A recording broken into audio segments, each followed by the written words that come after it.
Well, good Oh, morning, everybody, or good good afternoon, afternoon. good day. We are going to get right into Google Sheets.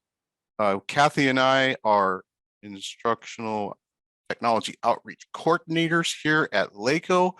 We love what we do, and we love the team that we're working with. We got it in our mind that we wanted to really find out what teachers want to know about using Google tools. Well, this last fall, Kathy was working with some teachers and they were all about, what about Google Sheets? So we started developing basically a collection of resources. And in this time today, we just have a half an hour. We're going to go through some of those examples. And then I also have, or we have put together a list of resources that we think stand out. A lot of these resources come from Google certified trainers. I'm a part of a group. There's 9,000 of us worldwide. And I just put it out there. I said, let me know what are the best resources for Google Slides. And so that's where some of these come from. Okay. And you know that what Yeah. we would like to do is make sure that you're comfortable using Google Sheets, and we are here to help you. So after today, we want you to know that we're going to be here to support you. If you need to get a hold of either Mark or myself, you can make an appointment to meet with us online, and we'll go over anything that may have troubled you or something that you didn't understand. And we are here, and these consultations are free, so we want you to take advantage of that if you'd like to. Very good. Are there any questions or other introductory words before we jump right in? Anybody want to say hello? Where are you coming from today? Alicia? I am Long Beach Unified School District. Okay, Yay! welcome. We got Shout Long out. Beach. Thank you. Shout out to Long Beach Unified. Yay. Yeah. This is Carrie. I'm coming from LACOE, Head Start Early Learn. Oh, Thank great. you, Carrie.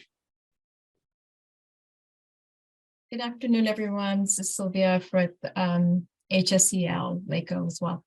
Okay, great. Well, And we anybody? have Sonia from San Gabriel Unified. Thank you, Sonia, for joining us. Thank you, Sonia. This is Susan from Violeta School District. Hi, Susan.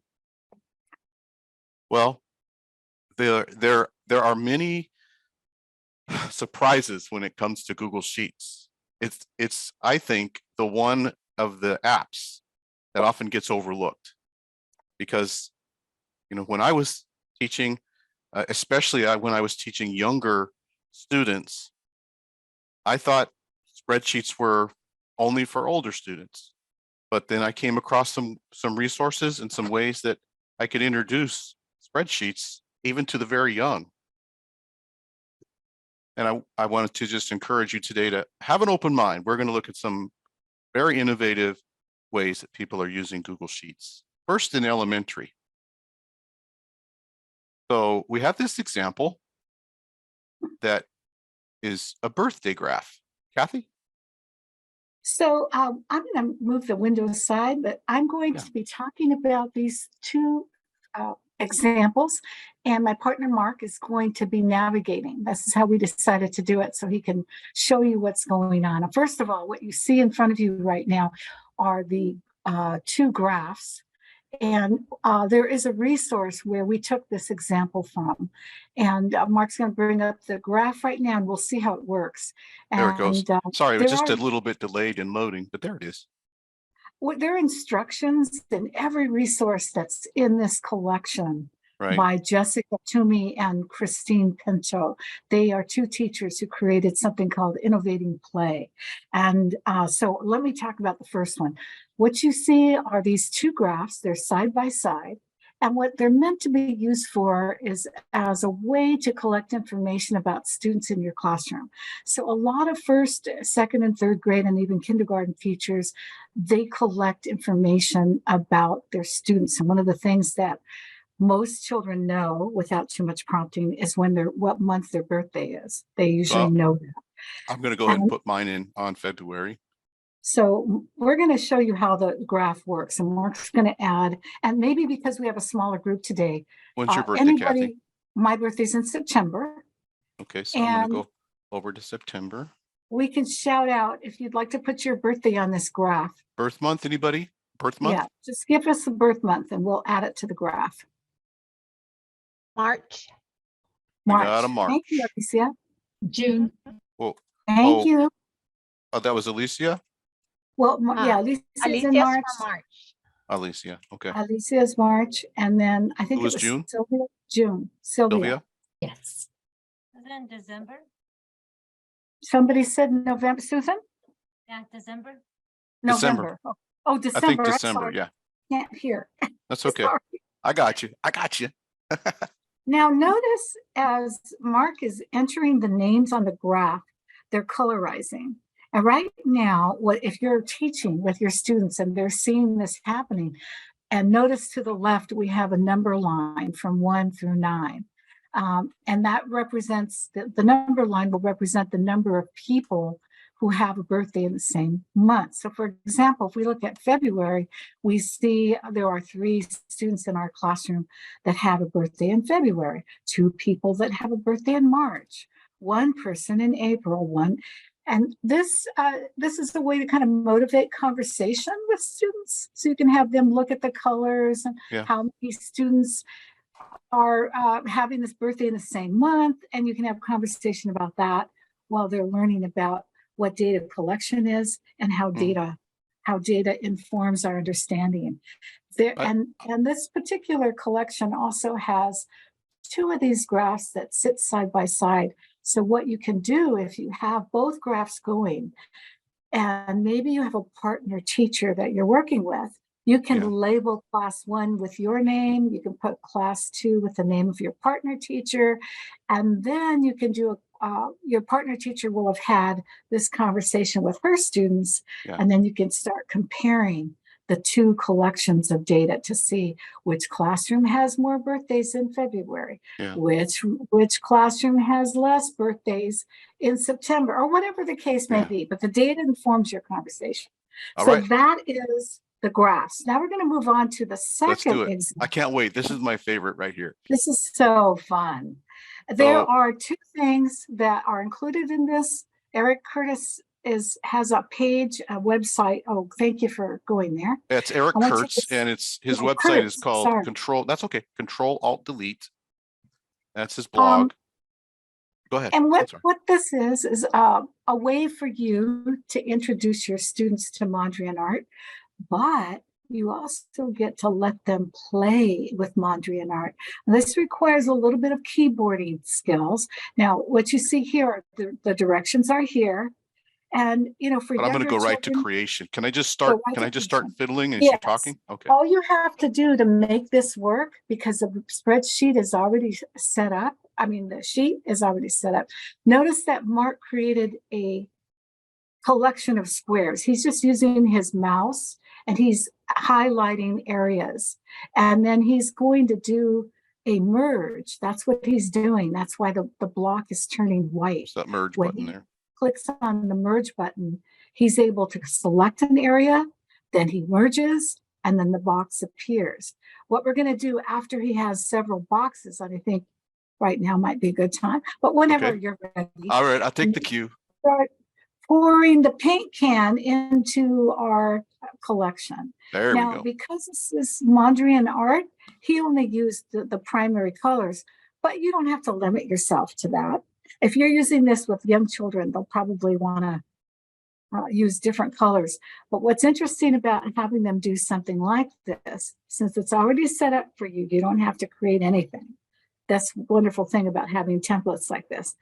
You can have a conversation and maybe talk about favorite colors, or maybe, let the kids decide like what colors they want to use. Oh, yeah. And then look at their design after they're done. And they might need quite a bit of time to actually do this, because this does require some fine motor skills. So I would think, 5-year-olds depending on if they've been using their mother's iPhone at home, they probably would have a little bit of easier time compared to a student who maybe forgot to doesn't have a tablet.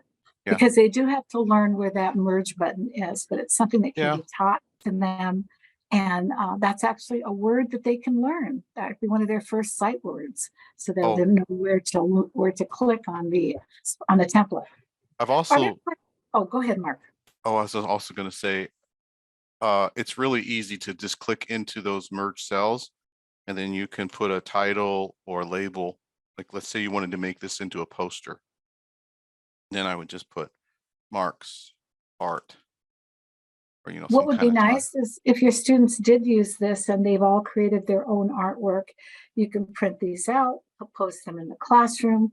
Then you have a nice collection of digital artwork created by students. I think it would be fun. What do you guys think? So far, so good. It looks fun. Yeah. It's fun, right? And what I love about the template, it's, as I said before, it's already set up for you. So you don't have to do anything. You can just open it up and use it just the way Mark did.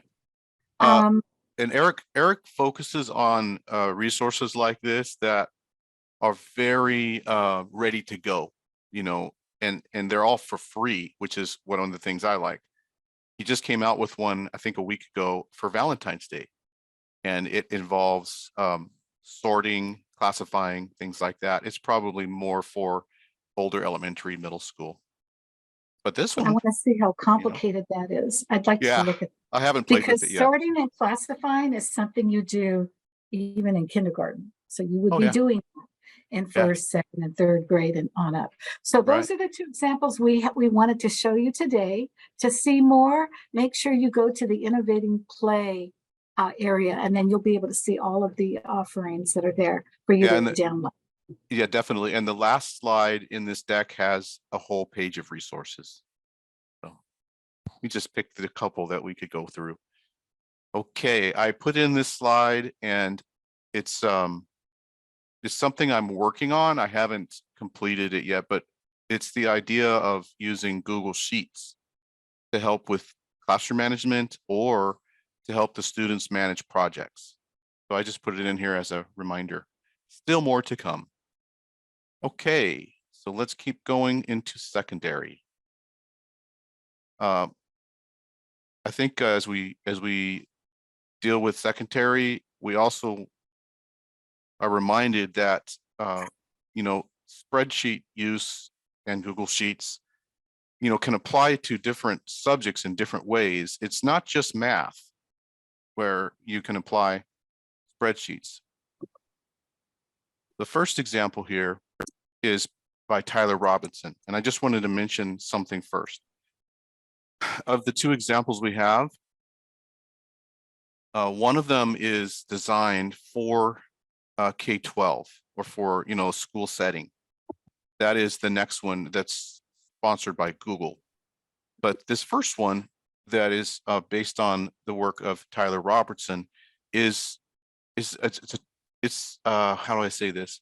It's a resource that he's designed and shared just to encourage exploration into spreadsheets, specifically Google Sheets, and to, you know, just encourage that exploration. So it's not published in the mindset of, okay, this is for secondary. It's not reviewed as far as you know, is this best for students? But I haven't found anything objectionable, and I think it's a great place to start to just explore spreadsheets. So I'm going to go ahead and click into this one. And I think, shall we do a little checkers, Kathy? Oh, yes, I remember this activity. Or does anybody else want to play checkers? I'll share it with you. This is quite interesting what he thought to do. What you see on this page, this is the gallery. Yeah, gallery of activities with instructions, and they're already set up, and there is a checkers board. Do you see that there? Yeah, it's right here. So I'm going to click on the copy link, and that opens up a new tab. Give it a second. It's got all kinds of them here: checkers, chess, And they even have, what's that game that's so popular that you have to find out what word? There it he's is. got that a he's got a Wordle game called Sheetle. Sheetle. Oh, But wait a he's gonna get second. in Where did trouble it with go? copyright. I get it. But I get it. yeah, He's it got a works sense the of same humor. way. It's really cool. Where did it go? Okay. I'm sorry. I clicked on it and it didn't open. Let me try it again. Oh, there it goes. Copy, make a copy. So I don't have any volunteers to play a little checkers. Nobody wants That's to fine. play. Nobody wants to play checkers. Okay, so I'm just going to share it with Kathy and we'll see how we do. Okay. And just give me a quick second. There we go. Kathy Rodriguez. Hold on. And one I need to sec. make sure that she has permission to be an editor so she can Yes. click in there and I'm going to win. That's all I have to say. Okay, so he's programmed all these activities and all that coding is basically scripts or formulas, not scripts, but formulas in the spreadsheet. And so the part that we see, we don't see all those, but here's what I do. I'm going to go first. I'll be red. I click on the square. The square, that's the piece that I'm going to move. And then I click where I want it to go. I'm, Okay. hold it's your on a turn. second. I problem. cannot get to the worksheet. Okay. I can't get to it. Hold on a minute. I'm trying right now. That's fine. 1 second. That's Let me fine. try. No problem. Oh, I hate when this happens. Let me try and find it over here. Just 1 second. So angry that I have to do this. I should have just okay. I would say, if I was going to introduce something like this to my students, I might just share with them this particular sheet and not the whole website with all the different options. Maybe I would just, definitely. I wouldn't go and because, I've looked at many of them and some of them, they don't really work very well. Whether maybe they're a little bit out of date or something, but anyway, find one that you think they might enjoy and then have them try it. I'm Not working for you? well, you know what? I had to sign out and sign in. Okay, don't worry about it. Don't worry about it. I'll just, It won't let me get to it because I know why. Did you send it to my LACOE, my LACOE email? yeah, I did. No wonder why it says you do not have, I can't get to the drive. Don't Let me worry try about it. All right. I got you. I already jumped you. You already down one piece. That means I lost already? Oh, no. All right. I was never really good at checkers anyway. Okay. All right. Let's take a look at Google Applied Digital Skills. Is this new to anyone? Been around for a while, but this is a free curriculum that Google provides. So if you're a teacher, you can sign in, create an account, and then start using it. If you're a student, your teacher can give you a code and you can go into this classroom and complete the lessons. Let's take a look at this first one. This one is the one I have is calculate probability with Google Sheets. Let's see if it lets me start without signing in. Oh yeah. So they have a video. I don't know why they have a young man with a shirt that I would never wear that shirt. What about you? That's kind of, so he gives a little explanation of the activity. And then you can click on the link here, start a project. And then you make a copy.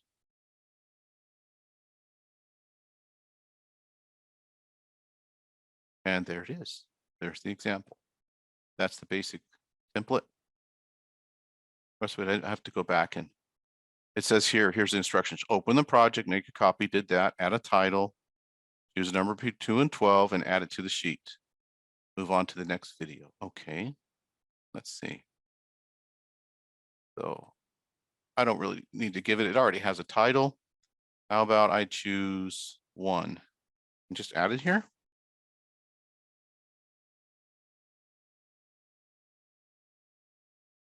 So anyway, that's basically the Google Applied Digital Skills.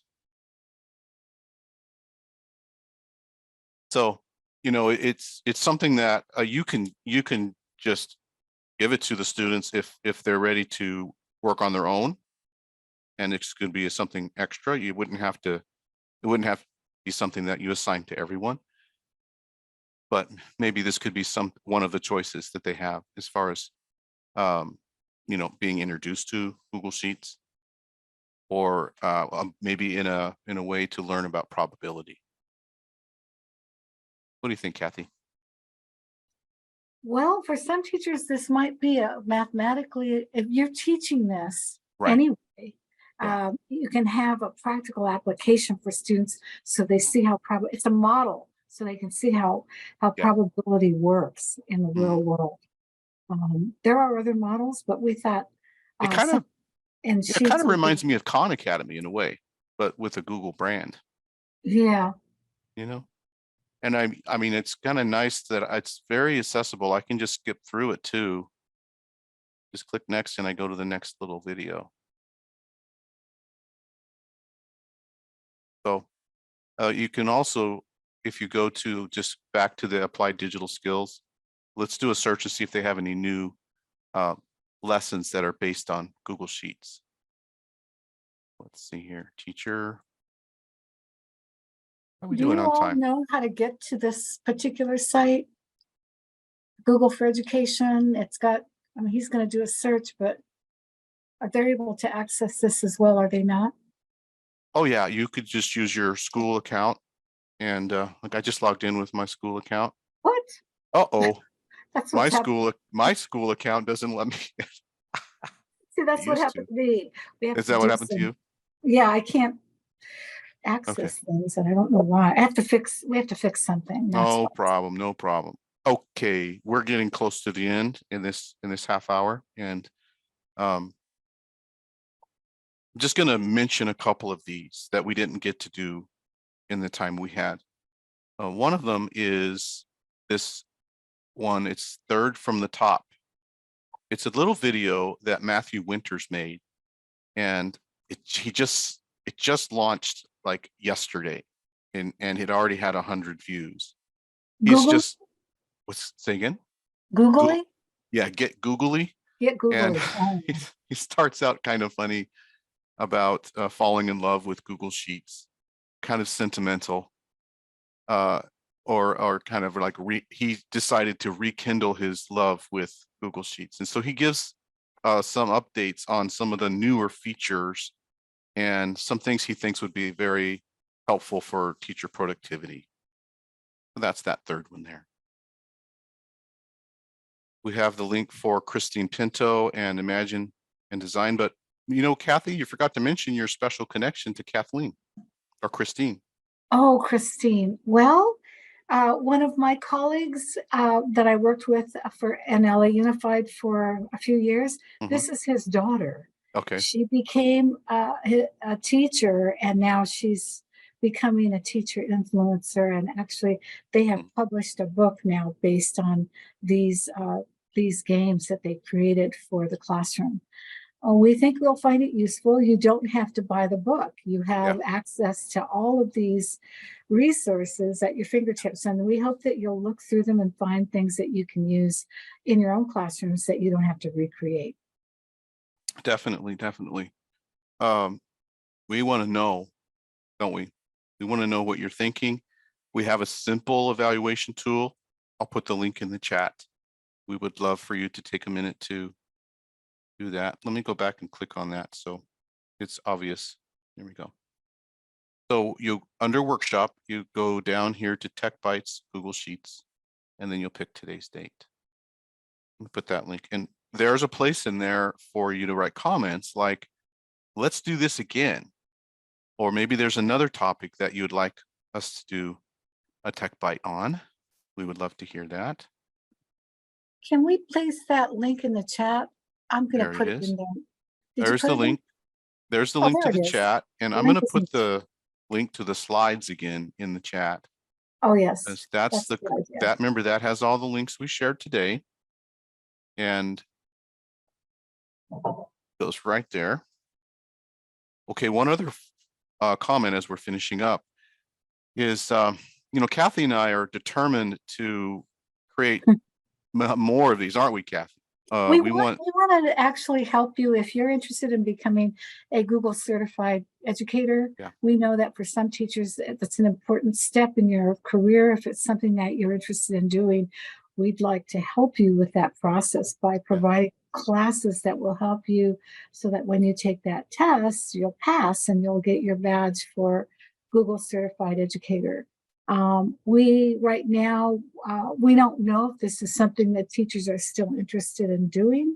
It used to be something that everybody wanted to do, but we are still committed to creating resources for teachers who are using Google in the classroom, because we know that many of our districts are Google enterprise districts. And so we want to make sure that the offerings that we provide are relevant to what you do in the classroom. Well said. I couldn't said it better myself.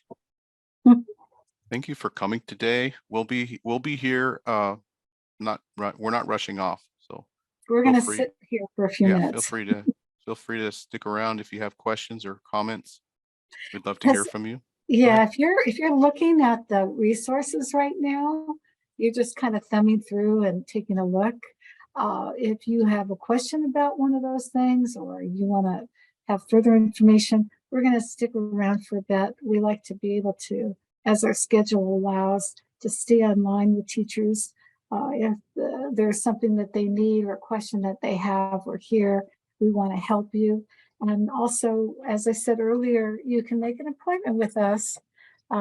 There's on the slide at the bottom, Mark is going there now. You can make an appointment with any one of us by clicking on that link. It'll take you to our page where you can set up an appointment. And there's a calendar there, and you can choose the person that you want to talk to and set up a time, and we will meet you online. Look, it says I'm not available, Kathy. You're not? That's Maybe. because we're working right now. But it says you are. I know, isn't that weird? It shouldn't. It's supposed to go off of my calendar, but it's okay. If you make an appointment, I get an email that tells me that somebody has scheduled, and I will get back to you. So. I see. It's specifically going for tomorrow at 3:45. Maybe if I pick a different time, then it'll tell me I'm available. So I have a question. I see that this coaching is available. Is that available for like any kind of tech related topic? Yeah. If it's not even, I don't work in direct services. I'm working with staff. Yeah. We support staff too. Because we provide training for LACOE staff. So you would be welcome if you have a question about something. Yeah. Okay. That's great. I think sometimes I'm looking to enhance either presentation or kind of to improve a system, and I don't always have the tech skills to do it. And so if that's something that I could check in with you about, this is what I have in mind, what resources are available, and or if there's any like quick feedback that you could offer in terms of like, okay, this is a better way to do it, or one way. That's right. Sure. Okay. And we can help assess if there's a special training or something that might be useful, so that you're not wasting your time doing something that might not be as effective. Well, thank you both very much. Okay. See you again next time. See you later. Thank you. Thank you. That's all we have for today. We hope we see you again. Please join us. Thank you. Bye-bye.